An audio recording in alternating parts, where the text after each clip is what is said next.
Чао ги! Здравейте! Второ видео. Чудите се може би къде съм. Шефката ме заведе на спа за рождения ден и в стаята имаме вана. Сега няма вода, лаптопа ми не е водоустойчив. Доста тъпо, нали? Аз не мога да си го обясня. Сега, какво ще видим в днешното видео? Се чудите всички. Искам да ви успокоя вас. Всички депутати, Асен Василев, Пеевски, Тръмп и така нататък. Днескашното видео ще бъде супер интересно. Започваме с разпределението на къщата като 3D модел, после моята идея като 3D модел. След това ще ви покажа скиците, които са създадени от архитект и след това среща с архитекта. Представете ли си среща с архитекта? Ще може да чуете абсолютно наживо как се карам с един архитект, за да се разбереме какво да става, какво да не става и какви промени могат да се направят, какви промени не могат да се направят. Ще видите колко пъти го ядосвам, как повти горкичкия, не знам как ме е изтраял, но наистина накрая успяхме да свършим работата. Включвам лаптопа. Блендер. Маля, сейвнах ли го? Маля, дано съм си запазил файла. Горе-долу. Добре, сега ще ме изчакате 5 минути тук да оправя нещо и почваме.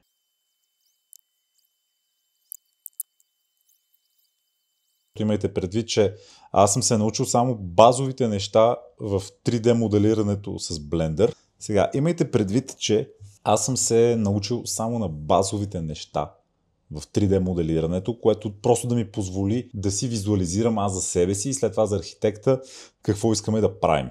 Така че ако чуя някой да се прави на много хитър и да ми казва: Влади, тук имаш грешка, почвам да му пускам сигнали за наркотици и да му идват бопаджите всеки ден на гости. Сега, какво виждаме тук? Започваме с къщата от към улицата. Реално виждате, че не е под наклон. Това е просто защото не знам как да го направя все още. Реално тук има два прозореца, които не съм ги направил, защото също не са ми нужни. Тук трябва да е наклона, тук трябва да е вратата, входната. Сега виждаме тук постройката, която сме запазили, и тук гаража, който всъщност вече го няма. Но тук след като влеземе в постройката, този прозорец ще стане врата, това ще е обединено и покрива ще се махне.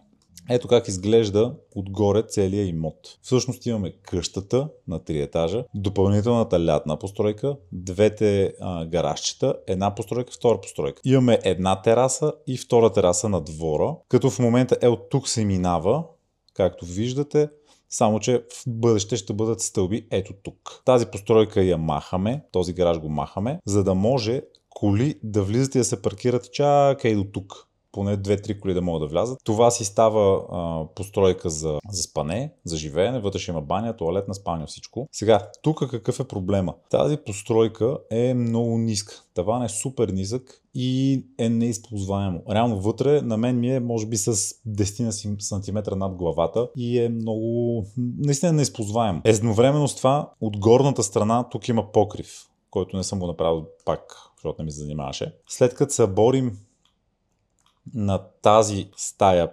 прозореца, това нещо бихме искали да се използва като балкон. Сега след малко ще ви покажа моята идея каква е и ще разберете за какво става въпрос. Тук, както виждате, съм махнал вратата и прозореца, за да може това в момента е кухня.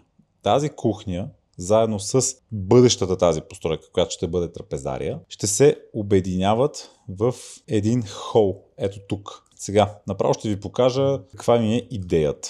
Както виждате, покривът, не знам дали видяхте, но покривът в момента е така. Трябва да стане така, което е супер яко, защото цялото ще бъде остъклено и ще има брутална гледка. Ще могат да виждат жена ми как се разхожда гола чак от съседното село, което е уникално. Винаги съм си мечтал. Как ти иде? Сега виждаме вътре как ще бъде разпределението. Ще има стена преградна, една стая, втора стая. Сега да ви покажа и самият хол. Так. Ето го. Значи вижте, вече сме вдигнали постройката да бъде на това ниво. Както виждате, хола ще бъде подобен на покрива отгоре, за да има симетрия. Отново ще бъде остъклен, отново ще бъде много просторен. Идеята е, докато си вътре в хола, да се чувстваш все едно, че си навън в градината. Ще има дървета, ще има храсти точно до самите стъкла. Като си вътре, кухнята с трапезарията, която в момента е затворена все още. Да, ето го. Кухнята с трапезарията, както виждате, ще бъде отворено цялото нещо към хола, за да може да стане едно огромно отворено пространство, а това тук ще играе ролята на балкон към ето тази стая, както ви показах преди малко. И смятам, че ще стане скандално яко. Това е моята визуализация, с която аз отидох при архитекта. Казах му какво искам и оттам започнахме първо с заснемане. Сега ще ви покажа какво означава заснемане. Архитектурно заснемане. Какво означава архитектурно заснемане? Отиват, това е кадастралната скица в момента. Тук горе-долу е показано къде, какво има, какви са му размерите и в случая разпределение кота 0, това е първи етаж. Първо отиват и заснемат. Това е мазето, това е едната стая, втора стая и така нататък. И заснемат всяко нещо, в какви размери е, от какво е изградено, със специални инструменти, които проникват в стените, разбират от какво са направени, колко са дебели, как са армирани и така нататък. Както виждате, имаме основен каменен зид, което прави къщата уникално здрава. На останалите места имаме стоманобетонна конструкция, върху която имаме тухла единичка, двоен зид. Това нещо е буквално бункер.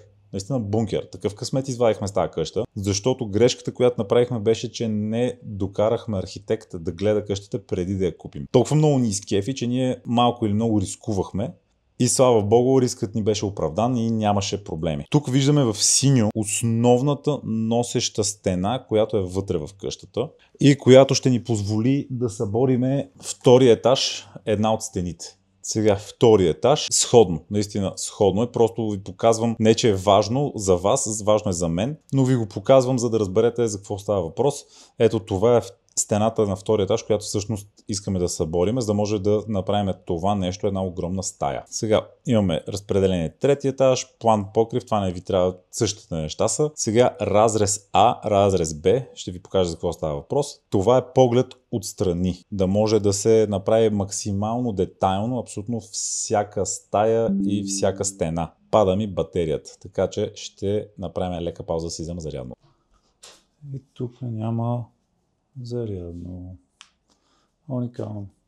Така, падна ми батерията, което е уникално. Как може да не сложат контакт до ваната? Ако искам да се изкъпа с тостера, какво правим, котенци? Ще ти взема разклонител. Така, виждате ли, веднага помагат. И сега, докъде стигнахме? Стигнахме до първия разрез. Всъщност идеята е, че максимално детайлно да може да бъде предадено на техниците, се взимат абсолютно всички видове разрези, всички видове фасади, всички видове планове на всеки етаж. Сега ще ви покажа разрез Б е просто от различен ъгъл. Както виждате стълбите, тавана, покрива всичко и сега фасадите. Ето това е едната фасада. Всъщност това е прозорецът, който след това ще стане вход. Бута се, прави се врата и се влиза вътре. Тук няма горе-долу какво да ви обяснявам повече, това е по-скоро за техниците. Имаме няколко етапа на проекта. Първото е премахването. В червено ще се вижда всичко, което трябва да бъде махнато. В случая виждаме целият под, че е направен в червено. Това е защото на първия етаж плочата не е на едно ниво, не е добре направена и ще трябва да се махне цялата, за да бъде направена наново, да бъде правилно изолирана, топлоизолирана, хидроизолирана и така нататък. Така че цялото нещо се маха. И виждаме тук в червено също част от стената, която трябва да се махне. Тук в другата част още малко стена, което всъщност насам ще идва хола, както ви казах преди малко. Демонтират се всички каси, всички врати, ние вече сме го направили така или иначе. На втория етаж отново планово премахване, имаме балкона, който трябва да се махне и стената, която трябва също да се махне. Както ви казах, тези двете се обединяват и става една голяма стая. А тук балкона се маха, защото новата постройка ще се качва над балкона и всъщност ще пречи. Абсолютно е безмислен този балкон. Сега имаме пак разрези. Тук да си го представим ето как се махат на втория етаж. Виждаме ето я стената, която трябва да се направи като отвор. И на първия етаж виждаме врати, виждаме тук къде трябва да стане входа и така нататък. Фасадата. В фасадата тук имаме да премахнем покрива, прозорците и парапетите. И тук по същия начин виждаме, трябва да се премахнат, от време на време сочи с пръст, защото си мисля, че виждате, ама всъщност не виждате. Така трябва да се премахне тази стена, плюс вратата, за да може да се отвори пространството и да стане едно цяло. Сега, по-интересното е изграждането. Всичко е в зелено вече и е много яко, защото буквално виждате все едно инструкции как да си построиш къща. Все едно си купуваш от Икея някакъв стол, който идва с инструкции как да си го построиш. Това в момента са инструкции как да си построиш къща. Заложени са абсолютно всички видове настилки, материали и начинът, по който трябва да бъдат направени. Няма да ви показвам всичките документи, защото за всеки е различно. Но ето, примерно, тук се вижда гипс картон от двете страни и в средата това е вата. И е много интересно изграждане на гипс картон до тавана, стена по система на Кнауф, влагоустойчив гипс картон. И всъщност ето това е влагоустойчивия гипс картон, а вътре това в средата е вата. Показано е къде трябва да са главните табла, показано е на стилките какви трябва да са. Разрез А, примерно. Ето на покрива какво трябва да стане. Много е интересно, защото всъщност те са написани, ето както виждате, точно по ред как се слагат. Много интересно. Най-отгоре, реално, върху самия покрив, стои фалцовата ламарина, което не знам дали сте виждали, те са едни черни панели, които са супер модернистично. Ако се сетиш, ще ви сложа в видеото снимка да видите за какво става въпрос. После двойно летвена скара, това всъщност какво са? Това са дървените гредички, които върху тях се монтира тази ламарина. Паропропусклива, водонепропусклива мембрана. Какво ще рече това? Че всъщност отгоре се слага, то не е найлон, но е вид текстил, който отвътре на сградата, навън, пропуска парата, но ако вали дъжд, водата не може да влезе вътре. Идеята е, че по този начин не влиза вода отвън, но не се задържа влага вътре. Може да съхне много по-добре стаята, да не се задържа муха, влага и така нататък. Съжалявам, че си мърдам. В средата съм вече. Така, идеята е да не се задържа влага и да не става мухъл, което е много важно. Ако не се направи правилно, после трябва да се измислят системи, които всъщност да обират мухъла и влагата и наистина е много по-трудно, отколкото да се направи правилно в началото още. Затова много хора правят грешката да слагат фибран на цялата къща. Фибрана всъщност какво е? То е топлоизолация. И ако я сложиш на цялата къща, ти с тия обричаш вътре да има вечно влага. Защото фибранът не пропуска влага. Не пропуска въздух, не пропуска нищо. Стереопора от своя страна, той пропуска въздух. И реално стените дишат, което е много хубаво. Стените дишат, това означава, че могат и да съхнат, това означава, че не се задържа вътре влага. Фибрана се ползва в основите, близо до земя и близо до влага. Ако искаме влагата да не влиза вътре, но ако опаковаш всичко с фибран, наистина нещата стават зле. И много ме кефи водонепропусклива мембрана, после имаме дъждчена обшивка, после топлоизолация между ребрата, допълнителна конструкция и топлоизолация. Това е за гипс картона. После имаме гипс картон, пароизолация, пак гипс картон, вътрешна гипсова мазилка плюс фина шпакловка и латекс. Реално абсолютно всичките стъпки са написани така, че да не може нищо да се изпусне. Пароизолацията за какво е отново? Защото имаш няколко слоя топлоизолация, така че между тях, ако се получи някъде термомост. Термомост означава, че отвън студа по някаква повърхност влиза довътре, което означава, че може да стане конденс, съответно да се събере влага. Тази паропропусклива мембрана служи точно за изпускане навън на тази влага, но да не влиза навътре вода. Така, разрез Б по същия начин, няма какво да ви обяснявам, то е наистина абсолютно същото. Единственото интересно е, ето тук, всъщност това ниво и това ниво, как слизат, какви основи трябва да се направят. Фасадите. Ето това е хола, за който ви говорех, че ще се случи. Ето го в момента, както го виждате. То е по-ниско, което виждате стълбите е тук. От вратата се влиза стълбите и всъщност вижте колко по-наниско е. Идеята е да можем да направим максимално висок таван, който да изглежда модернистично, да изглежда отворено. Ето го, всъщност да, ето как ще се случат нещата в бъдеще. Това тук е входа. Не знам как да се направя мишката да ми е по-видима, но ето това е входа. Имаме антре, от тук се влиза навътре и вече имате коридор, който ще може да се влезе в кухнята. Тази част пред кухнята всъщност е на същото ниво като кухнята, защото не можем да копаем до основите супер дълбоко. Така че тази част просто помага на кухнята и както виждате има един остров, който всъщност ще играе роля и на остров, и на маса, и на барплот, и на всичко, така че около него да могат да сядат хора. И така че ще могат и от тази страна да сядат. И това цялото ще е на едно ниво заедно с трапезарията, като тази сградичка ще играе ролята на балкон за горния етаж. От тази страна и от тази страна ще има стълби, с които ще се слиза към холната част. Целият хол всъщност ще бъде спуснат надолу, 3 стъпала, 45 см и ще дава много интересен разчупен вид на цялото пространство. Както виждате е доста голямо, може да се сложат много неща, дивани, маси, ще бъде наистина много яко. Ето вижте, в момента трапезарията, където ви показах, на какво ниво е и горната част, реално плочата, която играе балкон на тази стая. Сега, много е интересно, че когато си намериш добър архитект, имаш дори спецификация за дограмата. Буквално имаме цялата дограма за цялата къща в размери, как трябва да се отваря и какво трябва да има, което става много лесно, когато трябва да се направиш поръчка за дограма. Единствено трябва да се внимава отворите, които се оставят на прозорците, да отговарят на това, което е зададено по план. Така че е хубаво малко или много човек, който ще идва да прави дограмата, да дойде да вземе размерите. От тук нататък какво имаме? Имаме геодезия, имаме ВИК, имаме и ЕЛМ инсталация, което е много яко, защото наистина всичко е показано къде трябва да е и е много лесно за изпълнение. Виждаме канализацията, как трябва да се случва.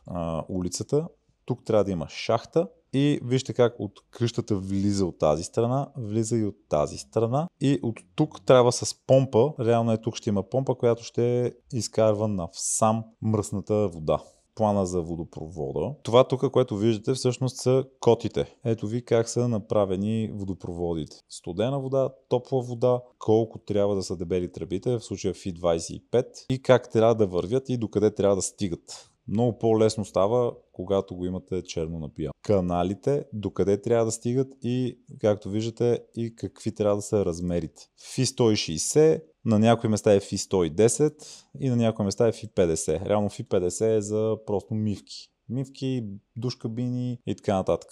FI110 е за тоалетни и FI160 е за главни магистрали на войната.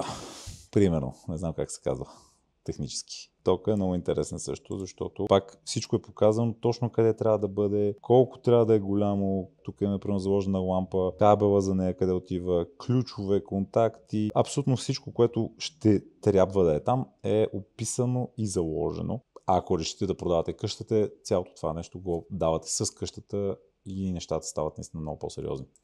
Интересното е, че имаме КСС, количествено стойностна сметка, което означава, че е заложено какво и по колко ще ни трябва. Можете ли да предположите колко кабел ще ни трябва за тази къща? Ще ви покажа само единия кабел.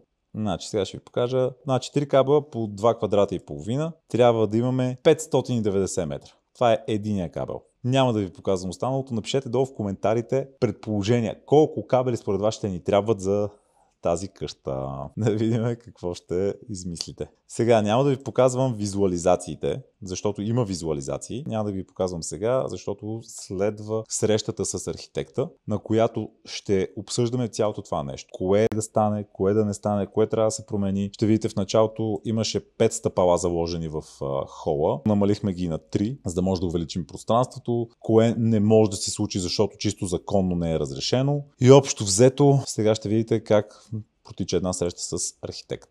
Така, започваме отново от червеното, от разрушаването, кое трябва да се разруши, как трябва да се разруши, защо трябва да се разруши. Така че за известно време ще виждате червено и след това вече ще започнем с конструктивната част. Сега. Тук от входа да почнем. Нали си говорихме тук да стане врата. Да, и сега ще отворя лейаута. Момент, само една секунда ми дайте. Кота много. Нали, тук да направим един отвор и така нататък и така нататък, всичко става ясно. Тук малко по-подробно съм надписал някакви неща, за да може после да не се пропусне нещо, нали, което да се устойности.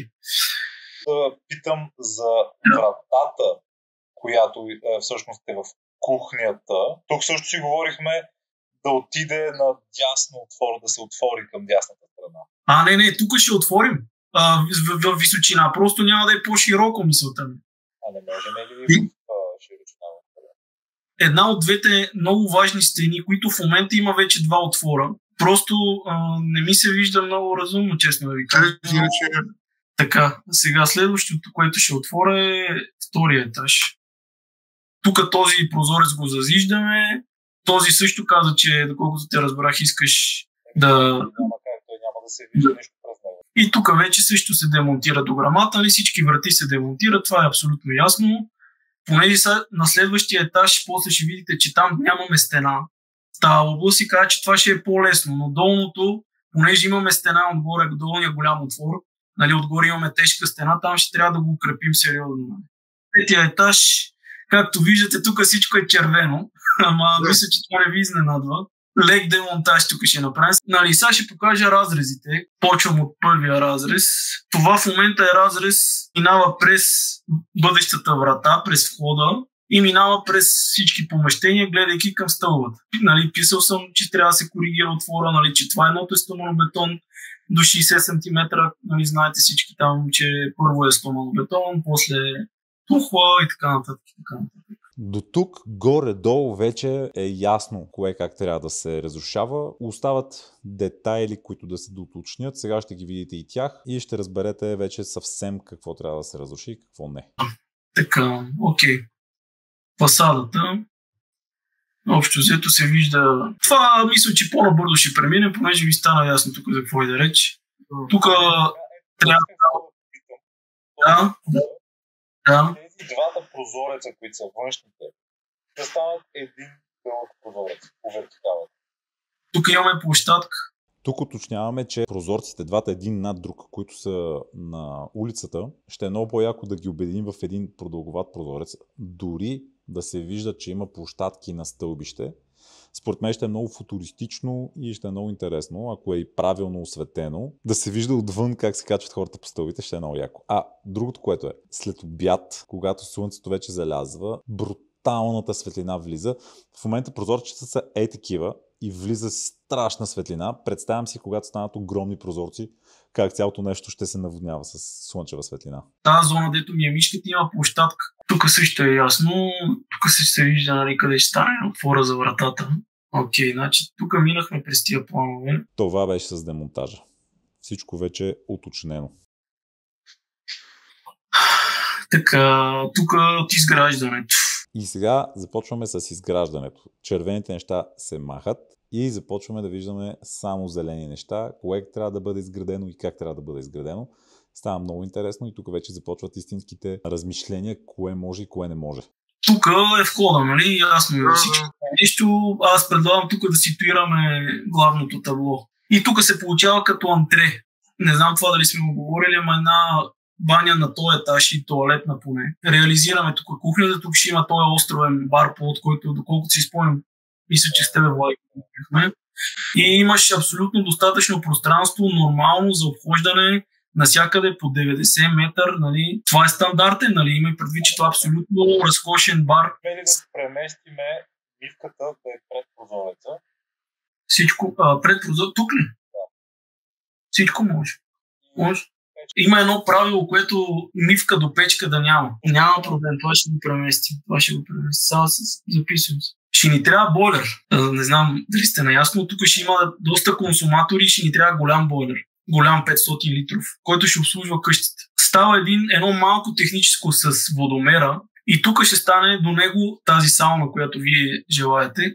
Тази сауна ще ви е предостатъчно, тук ще има печка. Сега тук аз съм си измислил нещо, нали, може да е всичко. Ама тук е за блъскане, в смисъл да има някакво фитнесче, такова. Единственият минус е, че ще е затворено по отношение на новите стени. Тук това, което съм дал в момента е една обшивка, тази стена, която съм маркирал в момента, от към коридора да я експонираме. В смисъл такъв, дори зида, който е над нея, защото тук имаме, това е тухло, надолу е зид камен. И тук като я подсветнем и ще стане яко. Това, което предлагам, не е задължително. Понеже тук с Тошко установихме, че имаме все пак някаква влага, нали така? Значи едното нещо е при премахване на... Ако искате и имате възможност, може да направим хидроизолация само тук в тая област. Трябва да направим един предпазен бетон, след това да направим хидрото, след това да направим топлоизолация и един слой фолио, примерно, и след това армираната настилка. И вече след армираната настилка, каквато искаме настилка, така ще направим, като съм дал аванс и така. Ясно е, че тук ето ги са тези слоеве, които ти интересуваха за терасата. Виж какво имаме сега. Имаме гранитогрес. Моя съвет е да направим на плочите, на горните две нива, олекотена. Има такива замазки, които са с перлитобетон, съответните олекотяващи съставки. Идеята е да не утежняваме допълнително конструкцията. А реално тази замазка каква функция ще има, освен изравняване на нивата? Никаква, но ще даде услуга. За да може върху замазката трябва все пак да сложи... Точно така. Гранитогрес ли ще, паркет ли ще... Как наистина да премахнем този прак? Много е грозен. Гледай сега, може да направим по-малко изолация и тук има такива системи, ама са скъпи тия дограми. Без праговите. Има такива, дето само че от едната страна най-вероятно ще има малък прак. Може, по принцип може. Не, в смисъл, ако е само до грамата, няма проблем, ама то в момента е и прак, и до грама, и то става доста голямо прескачане. Прескачането 5 см, 8 см. Имаш и прак, имаш и до грама после. По принцип може, ако държите на това, само че... Ако може нивото на пода и на балкона да е едно... Това трябва значи като се спрете на дограм, който откъдето ще си взимате дограмите, искам да вляза в контакт с него, за да може да изчистиме този детайл. Това може. Сега ще ти покажа в Дубай каква красота може. Щом го желаете, по принцип може. Да може само да се прескача до грамата. По принцип може. Сега виждаш как насякъде това е стандартен детайл. Аз го обяснявам точно на него, защото той питаше. Насякъде го обличаме цялата плоча. Тук правим едно малко борче, което е необходимо за отводняване. Запазваме само стоманобетоновата подова конструкция. То няма какво. Защо се слага? За да може да стане отвеждането на водата. Тук ще има наклон и след това ще видим, че има сифон. Ще имаме един такъв детайл при вас, дето няма да има борт, ама той се налага там. Ще видите защо. Заради други съображения. Но това трябва да бъде. Нещо на края на балкона, което просто отведата тип лук. Може. Точно, какво мислиш ти? Аз съм много интересно ми да чуя твоето мнение по въпроса. Не, затова е борда, ти си прав, тя водата трябва да се спира и да може да ни прилива. Водата няма да се събира изобщо, ако го няма това борче, тя просто ще отива в... Ще улива от другия край, тогава как ще се обере? Отвънка трябва отводняването да сложи отвънка като някакъв улук. Това трябва. Сега ще го ви... Трябва водооткапващ профил да се направи. По принцип имаме такъв детайл при вас. Ама защото се налага. Аз не го препоръчвам, но ако много държите, заради това оливане. В смисъл, има опасност от оливане по фасадата, което после става в смисъл такъв само в крайни случаи. То верно, че ще има водооткапващ профил и така нататък, ама... Върху фасадата? Не, то е за водооткапващия профил и за по-малко вода. Тук като събере от цялата тераса водата, вече става количество. Да, трябва да е по-малка терасата. В случая, в който аз ви го предлагам...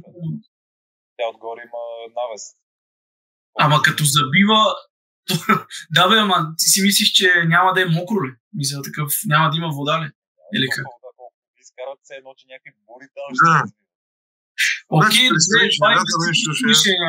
ако държите да нямате такова, ще ви направи луцин. Или просто ще има профил, който даже профил, без... който трябва да отвежда водата, ще го мислим по този вариант. Има такива детайли, тук съм свалил даже. В смисъл, имаме такъв детайл. Добре, това окей. Том така искате. Така ще бъде. Влади, понеже е с по-така западно мислене, харесва ми, нали? Чудесно. От двете страни, нали, тук имаме една баня и тук ще имаме още една баня, като тук ще стане дрешник. Хубавото при тези срещи е, че всички искат да намерят решение за нещата. Така че дори да изглежда все едно, че имаме пререкания и някакви неразбирателства, всъщност търсиме възможно най-добрият вариант. Като не забравяйте, че в тези разговори винаги трябва да се подхожда с уважение и с разбиране, за да може да не се обиди някой от страните. Колкото и да сме професионалисти, колкото и да е работа, малко или много всеки си има някакво его и трябва да се уважаваме взаимно. Нали, ще има легло и така нататък, знаете го това нещо. Добре, чакай само секунда, защото аз си ги представях баните, самата баня, ако гледаме стената, която е външната с прозорците, което е от лявата страна, се получава една стеничка. Нали така? Така, отляво стеничката, която е тази. Аз си представям банята да е продължение на тази стена до края. Да може, когато леглото е там, където зазиждаме прозореца от дясната страна, защото трябва леглото ще е тук. Пред прозореца го представям аз, но пред него пространството да си остане свободно, ако евентуално искаме да сложим. Така. И начин да е и от другата страна. Добре, няма проблем. Може. По същия начин да е и от другата стая и на горния етаж по същия начин. Добре, става. Няма проблем. Тя да си запише. Добре, тук то отвор го зазиждаме. Отворите, дето ги зазиждаме горе на вратата, понеже в момента става на зигзаг вратите, които са в коридора. На мен лично би ми се искало да зазидаме отвор, който е по-близо до стълбите, спалнята да стои там, където е прозореца. И не знам, ходовата ивица дали ще е добре. Добре, ще го видим това. Окей, разбрах забележката. Сега тук виждаш, че навсякъде съм дал топлоизолационна система. Да, това е ясно, стандартен детайл, нищо ново. Сега на последния етаж е по-интересно, мисля. Сега на последния етаж, после ще видите и 3D-то, имам идея за конструкция за всичко. Тук имаме конструкция, между конструкцията имаме вата. След това от вътрешната страна от вътрешната страна на въздуха, дето е климатизирано, имаме 2 слоя картон, пароизолация, а отвънка ще имаме един слой гипс фазер с топлоизолационна система от 10 см PS. Нали? С там вече всичките му мрежи и прочие. И това нещо става един куфър с мазилката 32 см. В смисъл дебелина на стената 32 см, която е горе-долу като стандартна стена, даже малко по-тънка, нали, от тухлата, като сложиш 25+.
Това е един така добър изглед според мен, който мога да ви покажа. Имаме определен брой стълби, които се получават заради преодоляване на денивелацията.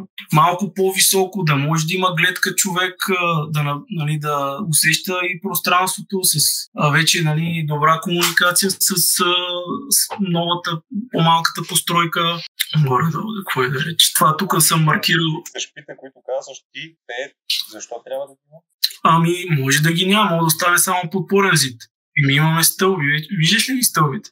За тази подпорната, как може ли? От този ъгъл не може ли? Както са те стълбички насам, в момента към нас, които гледат, има такива и надясно. Не може ли да станат ъглови стълби и от двете страни. В смисъл, тази стената, която в момента гледа към нас на новата постройка, може ли да е стъклена също? Може да направим максимално остъкляване. Слагаме конструктивните елементи и между конструктивните елементи може да е стъкло. Само че тук трябва да се съобразим с нивото на стълбите. Стълбите не могат ли да отидат по-назад към къщата? В тази посока. И ако не искате да има врата тук, могат. И също ако може самата постройка да стига до ъгъла на къщата, или даже да е повече, да е по-широка. Добре, искате да увеличиме квадратурата с две думи. Да, примерно да излиза с някакво пространство. Или поне да е на нула. Може, щом така искате, може, значи ще дигнем квадратурата. Добре. Да, хубаво ще е цялата външната постройка да е на едно ниво. Тези стълби да са изнесени към къщата. Аз съм гледал да запаза ходовата ивица, нали? Ясно, разбрахте се, едно тия да са съединени двете. Примерно, само че това да дойде малко по-на тук искаш. Можеш, окей, това е малко по-такова тип хасиенда. Реално тук става голямо пространство с видим покрив. Ако приемете тази идея, може лятото да не се усеща, ще стане едно малко като на плащи такова, на бар. Това там в средата задължително ли е кула на конструктивно? Да, там е билото, няма как. Там е билото. Да. Да не са 5 стъпала, да са 3. Реално можем ли цялата постройчица да вдигнем една идея? Ако вдигнем, тази височина тук не може да я постигнем, защото имаме и градоустройствени изисквания все пак някакви. Ако вдигнем това ниво, ще стане по-ниско. Просто вдигнем цялата конструкция, какво пречи това на градоустройствения план. Ще спечелиме и вътре в самата постройка, ще спечелиме самият пот да е по-голям, защото вече не губим пространство в стъпала. Виж са, по принцип, задължени сме по закон да сме до 3,60 тук до покрива. Реално. В момента това съм го направил и... В смисъл, ние вдигаме и пода. Няма значение от вертикалната планировка, т.е. от тук, от площадката. Тук вече говорим за постройката, как искам да има по-малко стъпала. Както ви казах, аз искам да има 3 стъпала. Заложени бяха 5 стъпала и реално ги намалихме на 3 стъпала, за да може да има повече под и да може да се вдигне постройката нагоре, за да стане покрива по-висок и да може да играе роля на парапет на втория етаж, което ще бъде много интересно. До горе трябва да ни е макс 3,60 по принцип. Иначе тук си го представях по такъв начин. Нали? Сега, това си е мое виждане.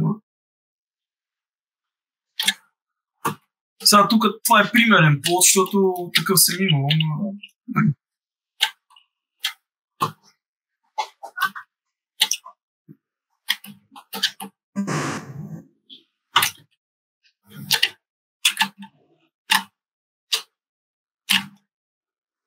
Горе-долу.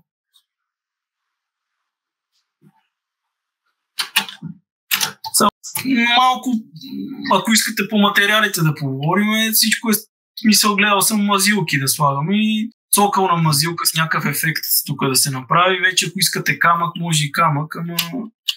Аз по принцип си го представях да е тъмна къщата с дървените елементи. Харесва, да, може би само отвънка може да има още дървени елементи. Може. Там, където е на улицата. Най-трудно е да се избере външния вид на къщата. Буквално си сменяхме супер много пъти визията. В началото искахме да е нещо светличко, после мислехме да е нещо тъмно, сега накрая може би ще е повече камък. Реално лятото бяхме с котенцето във Франция и обикаляхме села и градчета и всичко беше направено с камъни. Имаше страшно яка атмосфера, изглеждаше много автентично, изглеждаше много истинско и много масивно и наистина ми се прииска да го прехвърля и насам това нещо. Единственият проблем е, че когато строиш нещо, ти трябва да се съобразиш с околните неща. Не можеш в копривщица да идеш и да сложиш един стъклен небостъргач. По същия начин ние трябва да намерим някаква златна среда между нашата къща и къщите, които ще са около нас. Да не изглеждат все едно, че сме го извадили от някъде и сме го боцнали. Както в японските сериали, главният герой винаги е с най-яката прическа и винаги се познава отдалече. Този прозорец тук да стане един голям прозорец, не така беше? Как си го направя в момента? Ние това вече е допълнителното, то ние може да го доизговориме в същото време. да се започнат нещата, които са вътре в къщата, разрушаването, покривите и тези неща. Има и друг въпрос. Това е единствената сграда ли, която ще се дозастроява в този парцел или? Аз видях се сега само една. Това е пералното помещение, което го предлагаш, аз мисля да го няма. В смисъл да е там, където в момента сложил дивана, плюс пералното помещение, няма там да се пада масата. Добре, ама тук ще остане една площадка 1,20. Какво ще правиш там? Цялото пада на едно ниво. Как да стане това, като тук имаме стена, нали? Казахме, че трябва навсякъде да се отдръпнем на 1,20. Трябва да се дръпнем. Да е на същото ниво. Това с кухнята вътре. Нали, затова си говорим да вдигнем на тавана. Влайки не мога да вдигнем с 5 стъпала. С 5 стъпала, ние тавана ще го вдигнем, да кажем, с 30. Пак ще има, мисълта ми е, че пак ще има такова. Пак ще има разлика. Пак ще има прак. Ще има 3 стъпала разлика, не... Да. Не бе, хора, чакайте сега. Там, където е човечето в момента. В момента е 2,20.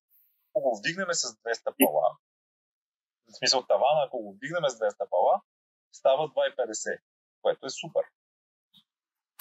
Демек ще има, нали сеч, не е еднаква височината. Чай се. При всички положения там височината не може да е еднаква. Защо? Защото там не може да се копае, долу ще го копаем. Дори да вдигнем нивото, пак. Значи тук... Аз имам предвид в момента на скица както е. В момента на скицата както е, единственото място, където да е на по-ниско ниво, да е там, където са масата с столовете. Останалото да е на нивото на в момента, където е нивото на пода вътре в къщата. Разбирате ли какво е предвид? Демек ще трябва да имаш стъпала и за там, където е дивана в момента. Да. То ще станат много стъпала. Не знам какво печелиш от това нещо. Аз не разбирам. Няма да имаш това пералното помещение, а това цялото ще си стане трапезария, където там ще може да си сложи голямата маса. Долу си остава място за дивани, за масички. Това примерно. Чакай да го маркирам. Така. Ето, какво го правим, дето е 1,20? Какво го правим това? Тук, това по-странно, чакай само да го... Само една секунда. Това се остава както в момента си е къщата. Там нищо не се пипа. Червеното да е на нивото на зеленото. Как да стане това? В смисъл, тогава трябва това да е по-високо, червеното. А къде ще се получат стъпалата тогава? Тук? Или тук? Долу? Още едни стъпала, така ли? Добре.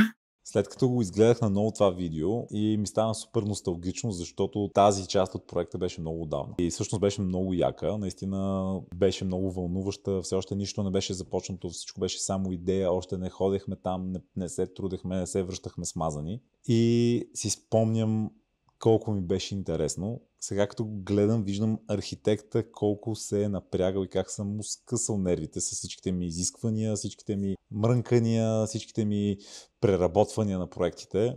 И си давам сметка колко му е било трудно понякога да работи с мене. Не знам с другите му клиенти как е, но определено човекът си свърши работата страхотно. Ще му оставя координатите отдолу. Ако някога му трябва архитект, който знае за сигурност, че ще си свърши работата, това е Робърт Владимиров. Сега, какво следва в следващия епизод? Това е много интересно, защото в следващия епизод ще ви дам супер много информация. Ще седнем с архитекта, с един от най-добрите брокери в София и аз, и ще ви разкажем как се купува къща. Аз ще ви разкажа аз как съм търсил и какво съм търсил, как съм го търсил, какви неща съм гледал. Брокера ще ви каже технически какви документи ви трябват, от какво трябва да се пазите, как се случват нещата, колко време отнема, какви банки да използвате и така нататък. И още други много полезна информация. Архитектът ще ви каже какви грешки може да допуснете, какво трябва да гледате, къщата, какви проблеми може да има и как да ги избегнете. Например, ние бяхме харесали много къщи, които бяха гредоред, обаче защото са гредоред, банките не отпускат кредити. Това и още много информация полезна ще видите в следващото видео, така че Искам поне още 3 човека да се сабскрайбнат, един да коментира, то път да не е майка ми, някой да хареса и видеото все пак. Между другото, съм изключително изненадан как се разви първото видео. Никога не съм очаквал толкова много хора да го гледат, толкова много хора да се сабскрайбнат. Страшен кеф ми е, всеки ден си проверявам и е така, като видя, примерно, още 10 човека са го гледали, още един човек се е сабскрайбнал и направо ми се пълни сърчицето и е много яко. Така че, чао ги, ще се видим в следващия епизод. Чао!